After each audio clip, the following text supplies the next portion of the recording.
You're listening to a Frequency Podcast Network production. In today's environment of endangered species, climate change, deforestation, overfishing, toxic waste, and everything else that can be laid at our feet, us humans tend to like stories of nature fighting back. It's heroic. At this point, it very much seems like David versus Goliath. It's the stuff of science fiction movies and suspenseful thrillers, and it's easy to root for until it actually happens to you.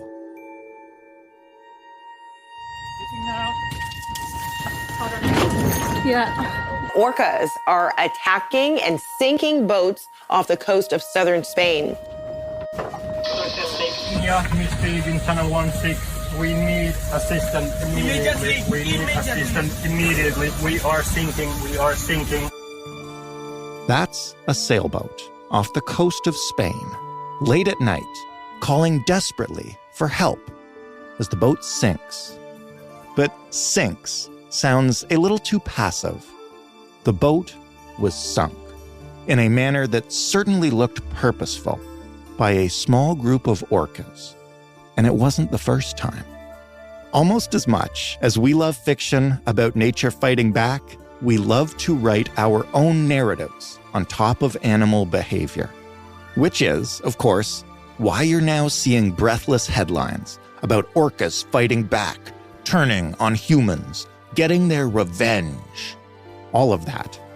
Very human emotions. All searching for a motive, when we don't even know if one exists. The boats are being attacked on purpose, and the behavior seems to be increasing in frequency. So yeah, we do have to ask why. What's changed in these animals? Is there a reason for the behavior? Is it instinct? Is it us? Is it just whimsy? The orcas aren't talking, so we have to look a little deeper.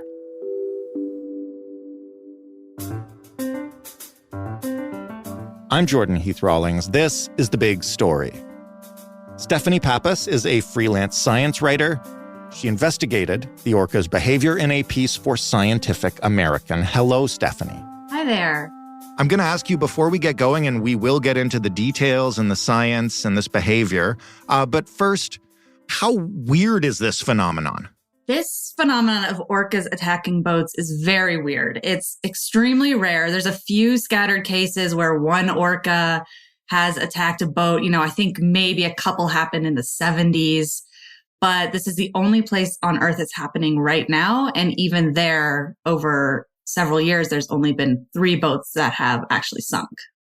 So take me back to the beginning. When did we first start noticing this anomalous behavior in the Strait of Gibraltar, like in this region?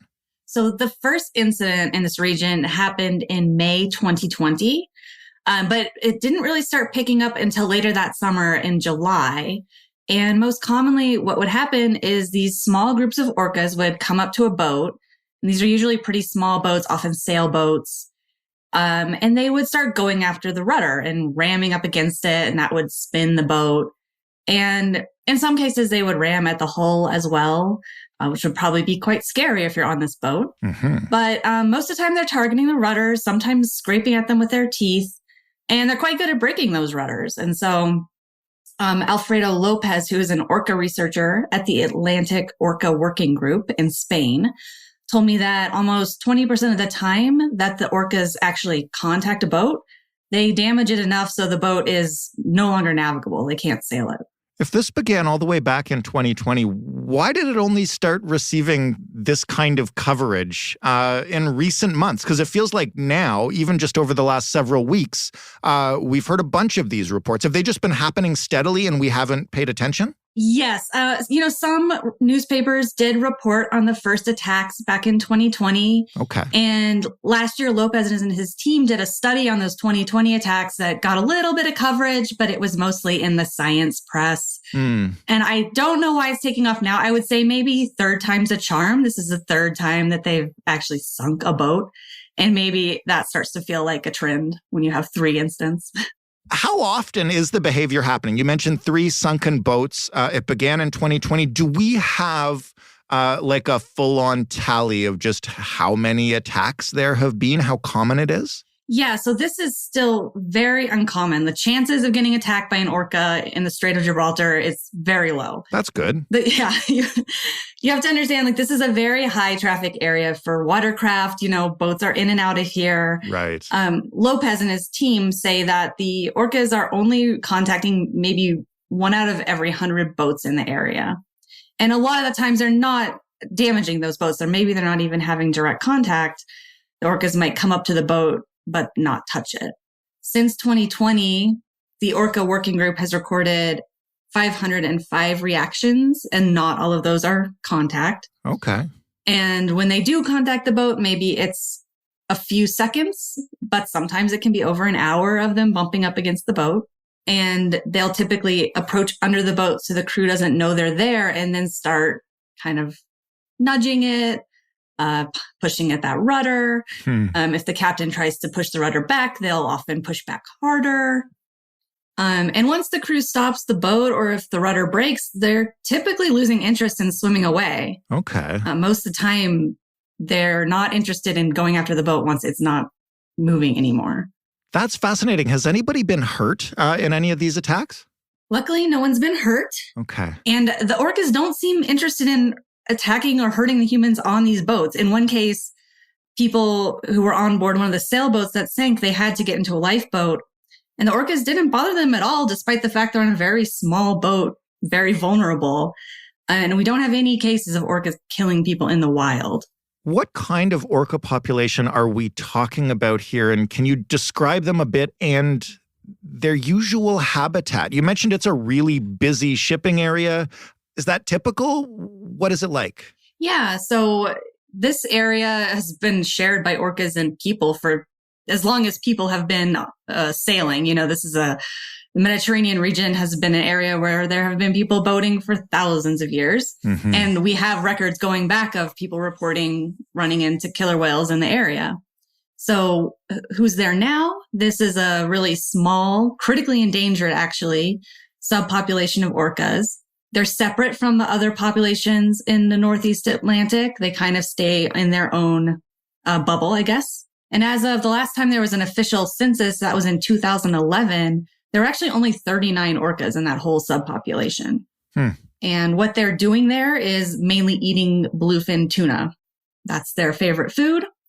People also fish for bluefin tuna, so that sometimes brings them close to fishing boats. Mm-hmm. Other than that, they're doing what orcas do, which is raise their young, hunting, and the usual orca things. Okay, first of all, is it all of them doing this, all 39 orcas, or just a handful of them, or do we even know? No, I don't think so. As of 2020, there were actually only about 9 orcas out of the whole group regularly doing this. Okay. Maybe more have caught on since then, but it doesn't seem like it's the whole pod. One of the groups in 2020 was a group of 3 juveniles and was sometimes joined by a 4th juvenile. And then another was a group that was led by a female adult that researchers call Glottis blanca. And one of her offspring and 2 of her sisters would join her as well. Let's get to the big question here. Why on earth would an orca subpopulation start doing this? So scientists have 2 theories as to why the orcas are attacking these boats. And so one is that the orcas might have had a bad experience with a boat. Like maybe one of them got struck by a boat. Maybe one of them became entangled in fishing line. And the researchers don't know which orca might have had this experience. They suspect it could have been Glottis blanca because she was the only adult in the initial attacks. Mm-hmm. But they don't have any proof that she was actually injured. There's no record of it. It's just that in general, a lot of the orcas in this area do have scars from rope or have been hit by boats because sometimes they will come up to the fishing boats and try to snag tuna off of the fishing lines. Right. So that does bring them close, and sometimes they get wrapped up, and that might be the case that now they think there's something bad about these boats and they want to keep them away. So let me ask one question about that before we get to the other theory, because this is something that I've been wondering about. How would they know to go after the propellers? We do not know why they're going after the rudders. Do they understand what the rudder does? Yeah. I don't know if you can see inside the orca's mind. I think one theory is simply the rudder sticks down and it moves, and it's kind of like, oh, a toy. That's interesting. It may not be that they're actually trying to disable the boats. They might just be messing around. Okay, second theory, which is the weirder one. Tell me about it. So the second theory is that this is just a fad.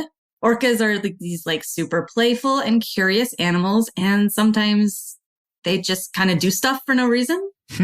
And just like in humans, it's often the teen orcas who tend to start fads. And we know there are some juveniles involved in this behavior. I can't believe we're talking about whale fads, but like explain how it works and what kind of stuff they do. Well, I mean, just like humans, orcas are social animals. So they live in these family groups and these pods, and they work together to hunt for food. So they're wired to learn from each other. You know, adults are always teaching their young how to hunt, and they're smart, like you said. So they often are teaching each other new tricks. Like I read about one case where an orca figured out that it could go up to the surface of the ocean and regurgitate the fish it had eaten. And that would lure down seagulls and other birds. And then the orca could catch those birds. Smart. And it taught other orcas in its pod how to do the same. My favorite orca trend, I think the funniest, is the salmon hat. So in 1987, this juvenile orca off the coast of Washington State started swimming around with a dead salmon on its head for no apparent reason. Right. And all the other orcas thought this looked super cool. And so for the rest of the summer, salmon hats were all the rage in this area, in this southern resident population here. And after a few months, all the orcas just kind of got over it, kind of like humans get over Pokemon Go or the ice bucket challenge or whatever's on TikTok. And then they stopped doing it.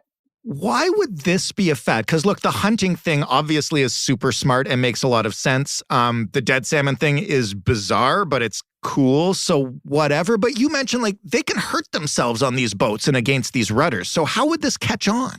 Yeah, I mean, that's a great question. And I think that's part of what's fascinating about this is that we don't totally understand the orca thought process. They're kind of close to us in the sense that they're social, smart animals, but we don't really understand their motivations.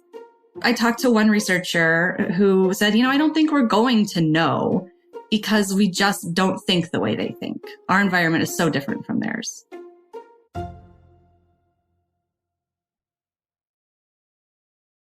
Are researchers as baffled by this and what do they make of it in general?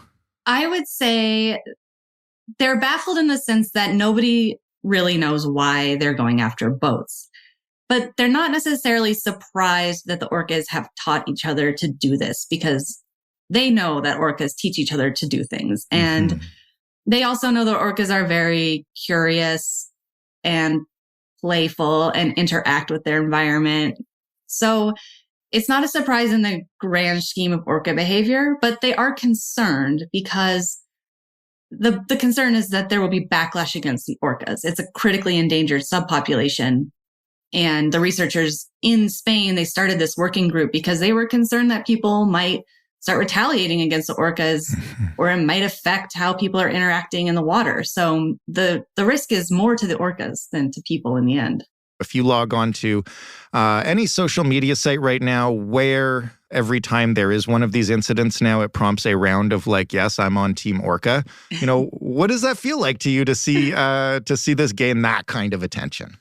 It's very funny because as a science reporter, I'm often reporting on things that my friends in my daily life and family have not read about or heard about. It's a niche area. Right. And then all of a sudden everyone's like, did you hear about those orcas? And I'm like, yes, I wrote an article about those orcas. It really has seemed to fascinate people, though, especially because, as you mentioned, it's only 3 boats and nobody's been hurt, but it's making international headlines. Yeah, I think people are really drawn to these stories that emphasize our vulnerability as humans because we're so dominant, but we're also these relatively tiny little breakable biological organisms. And if you can imagine this animal that's longer than a pickup truck coming after you in the ocean, that's, almost something out of a horror movie. It's like the plot of Moby Dick. So it's a very visceral reaction, I think, we have to these kind of stories. What should people do if, you're on a sailboat in that strait and all of a sudden, like you mentioned, first they come up and check you out? Like, we have rules for a bear attack, you make yourself as big as possible or whatever. What do you do when an orca is staring at you from the water? I don't think there is a specific protocol for orcas. From what I've read, the Spanish authorities are saying, stop the boat and try not to look interesting. So don't be moving that rudder around, I guess. But there isn't really a proven way to avoid the orcas once they've decided they're going to put you in their sights. Could the behavior escalate? What if it does? So far, this has only been seen in this part of the world, and they are a distinct subpopulation. So they really may not have a chance to teach it to other Atlantic orcas because they may not overlap all that much. But they could certainly keep teaching it to one another, and they could certainly keep doing it. And so far, there isn't all that much that people can do about this. There have been warnings in the region by the authorities that they should report orca sightings, go slow when you're sailing in this area. If there are sightings, to stay away from the orcas. Mm-hmm. But there isn't really a proven way. The orcas obviously can come up to your boat without you knowing until they're there. So it's a big open question as to what comes next. I'll ask this last because you mentioned it. Should we worry about a backlash against these creatures? And maybe not against these creatures in general, but I assume that strait is pretty important both for pleasure craft and transportation. Will the authorities push to do something about this if it continues? I think that the biggest danger is likely to the orcas themselves. Mm-hmm. If people feel threatened, we can do a lot worse to the orcas than they can do to us. And that could be individuals deciding that they're scared of an orca and, trying to harm one. So I think the main thing in that area right now is education for the people who use those waters. And also just a continual reminder that these orcas are not going after people, and we don't have any cases of orcas attacking people directly in the wild. I will leave you with this, though. If the first theory is correct, and the orcas are going after the boats because one of them was injured by a boat, and as you mentioned, somebody in a sailboat gets scared and tries to take matters into their own hand and does hurt one of these orcas, whose fault is what happens next? I mean, it has to be humans, right? We're the ones who are in their environment. And we're also the ones that, as smart as orcas are, we're a little more socially complex, and we have the ability to avoid that region much more than the orcas do. So Team Orca then? I guess I'm on Team Orca, although I don't really want to be on a sailboat in general, so it's easy for me to say. There you go. Stephanie, thank you for explaining this to us. This was a really interesting conversation. Thank you. Stephanie Pappas, writing in Scientific American. That was The Big Story. If you'd like more, head to thebigstorypodcast.ca. If you have any other crazy animal behavior stories that you'd like us to investigate, please send them along because I love this stuff. And of course, you can get in touch with us on Twitter at TheBigStoryFPN. You can write to us with an email at hello@thebigstorypodcast.ca. And you can call us and tell us a story at 416-935-5935. The Big Story is available in all podcast players everywhere. And you can ask for it on your smart speaker by saying, play the Big Story podcast. Thanks for listening. I'm Jordan Heath Rawlings. We'll talk tomorrow.